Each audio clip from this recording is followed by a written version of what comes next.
This highly cultural anime begins with Akira confessing to his crush, Nana Shirayuki. However, his opportunity goes down the drain when his big sister Rio arrives to pick him up from school. Realizing all is lost, Akira settles with saying goodbye to Nana. Then, to his surprise, she stops him. He immediately thinks his feelings have reached her. Sadly, his last hope is snuffed out when she expresses how envious she was that he had a sister as cool and popular as Rio. On the drive back home, Rio tells Akira how proud she is of him for trying to get a girlfriend. She then praises him for going for a girl who looks just like her, which immediately gets him all worked up. He immediately tries changing the topic by making Rio talk about her boyfriend instead.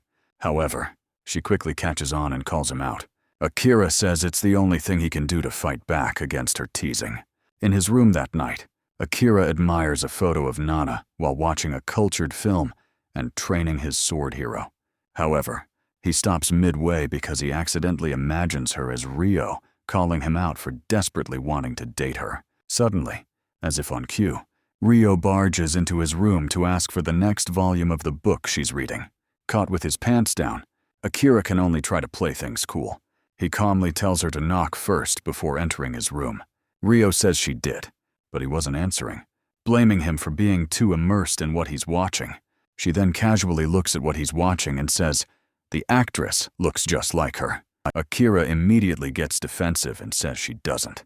He then calls her out for being too self-conscious, but Rio doesn't back down and even proudly claims her personality is bigger than the actress. She then can't help but tease him about actually training his sword while watching a girl who looks like her. Then, Rio focuses her attention on the issue at hand, and that's Akira's exposed sword hero. She can't help but praise him for how well it has grown. Akira tells her to stop staring at his sword hero, and then pauses the film he's watching. Rio asks him why he did that, and says they should watch it together, but he says there's no chance they'll do that. So, Rio grabs his sword instead and says she'll just help him train it. Akira is shocked that she would do such a thing, but he continues to keep his cool and tries to put her off by saying it'll be unhygienic for her hands. However, Rio says she doesn't mind at all, having taken care of him since he was young. There's nothing he can do that will be unhygienic to her. So, Akira isn't able to stop Rio from training his sword hero. Realizing he must be shy, she encourages him to feel free and let his sword hero release its mana whenever he's ready. She even praises him for his self-control and says her boyfriend's sword hero would not have gone that far. Just after she says that, Akira's sword hero releases its mana all over her hand. True to her word, Rio isn't bothered by it at all, and even praises him for releasing so much mana. Then, Rio's boyfriend calls to let her know he'll be visiting them next week, and she looks forward to introducing him to Akira. The next day at school, Akira looks at Nana and suddenly accidentally sees her as Rio again. Then, later that week, Rio's boyfriend finally visits, and their entire family has a great time. In the evening, Rio goes to Akira's room so she can talk about how wonderful her boyfriend is. Akira is annoyed that she's in his room again and tells her to leave, but she says it's fine because they haven't hung out like that for ages. Rio continues teasing Akira until eventually, he gets fed up and vows not to let her keep having her way. He threatens to grab her twin personalities if she doesn't leave, but Rio doesn't back down and even dares him to.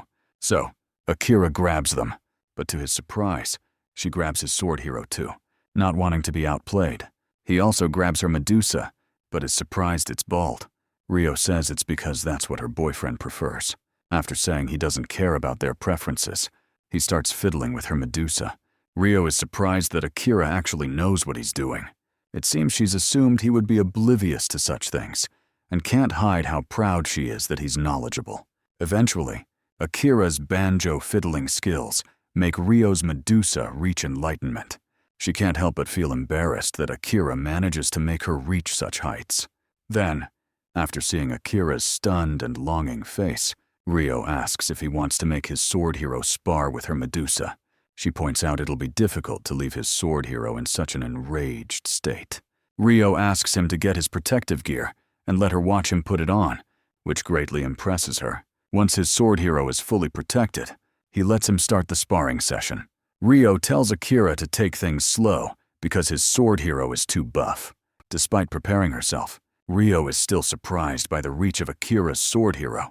She didn't expect her Medusa to get so overwhelmed, and ended up letting out plenty of cultural sounds. Akira then asks if he can increase the speed of his sword hero's attacks, and Rio says he can't because if he does, she won't be able to keep her voice down. However, she caves in and lets him do so after he begs her cutely for it. Then, when the time is right, Akira can no longer hold it in and lets his sword hero release all of its mana. Since they're still both ready for another sparring session, Rio tells Akira to let his sword hero attack her Medusa again, but this time using Cerberus style. They continue with the sparring session until they once again reach enlightenment together. Once they're done, Rio praises Akira for his sword hero's amazing battle performance. She can't help but be proud of how ready he is to face the world of culture now. On the other hand, Akira feels awkward that he had to spar with Rio. However, she tells him not to be shy, because it shouldn't be a big deal for those who are very close. Then, Rio points out that Akira's sword hero is still in rage mode. He blames it on her because she talks with such a cultural voice. To take responsibility, Rio says they should go to a hotel instead, so they can stop holding back and go all out like frenzied rabbits with their sparring sessions. On their way to look for a hotel, Rio learns that Akira has never been to such a place of culture before. She takes it upon herself to make sure she teaches him everything he needs to know about such a place to prepare him for the future. When they finally get to their hotel room, the two go to clean up.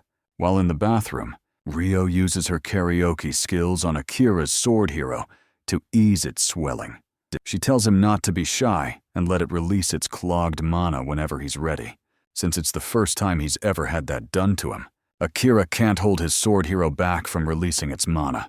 He feels ashamed and frustrated that things happened too quickly. However, Rio tells him not to feel bad and says he has way better stamina than her boyfriend. After that, they get out of the bath, and on her way out, Akira can't stop himself from staring at Rio. When they get to the magical room, Rio can't stop herself from calling out Akira for staring at her earlier. Tired of being looked down on, Akira takes the lead. However, it seems that Rio was actually looking forward to him doing so. Before they continue, Rio warns Akira that from that point onward, since they're no longer at home, she won't hold herself back from letting out plenty of cultural sounds anymore. Akira doesn't seem to care, and simply focuses on showing off his oyster-eating skills on Rio's Medusa, which immediately melts her brain. Unable to hold back the culture rising inside her, Rio tells him to stop because she wants his sword to launch an attack already. This time around, Rio is the one who puts protective gear on Akira's sword hero. Since she's so proficient with it, he can't help but ask if she does the same thing to her boyfriend. She feels uncomfortable answering the question, and tries to dodge it by asking why he'd ask such a weird question out of nowhere. She then asks him if he did that because he was jealous, and Akira immediately denies her allegations. With his sword hero's protective gear on, Rio finally lets it spar with her Medusa. While that happens, she asks what fighting style is his preference. Akira says he's new to these sparring sessions and doesn't have a particular fighting style that he likes the most. Rio says her favorite is the one they're trying that time, and that's the crouching tiger drilling dragon style. Akira says he's not a fan of it because he feels awkward to have Rio's face right in front of him. As things quickly spiral out of control, Rio can no longer stop her mind from getting muddled. Then, out of nowhere, Rio asks Akira if he wants to practice CPR with her while they continue with the sparring match. Akira doesn't want to, so he lets his sword hero attack more fiercely in the hopes of making her forget about it. The relentless attacks of her Medusa drive Rio mad. When he tells Akira about it, he blames her for making so many cultural sounds. Eventually, Rio asks Akira for CPR again. Seeing how she's struggling to gasp for air this time, he gives in to her request. Then, Rio notices that Akira is about to let his sword hero release all of its mana. She tells him to go all out and not be scared to unleash everything at her Medusa. And so he lets his sword hero unleash a relentless barrage of attacks. Of course, when the time is right, Akira's sword hero releases all of its mana, and they both reach the height of enlightenment. Rio praises him again for releasing so much mana. She then goes on to use her karaoke skills on his sword hero to power it up again for another round of sparring.